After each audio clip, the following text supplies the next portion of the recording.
L'homme sentit soudain que quelque chose n'allait pas et ordonna immédiatement l'évacuation. Ce qui suivit fut une scène véritablement effroyable.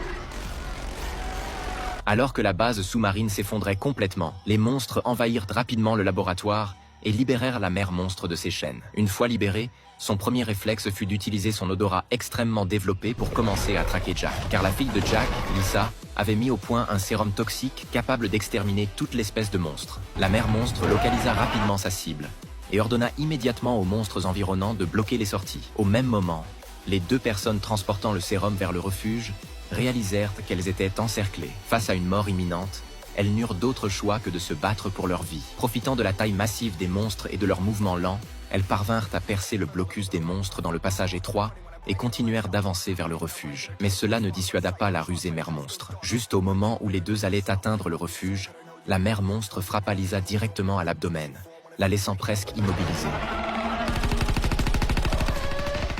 Alors que le nombre de monstres augmentait, l'hélicoptère d'évacuation dut décoller immédiatement.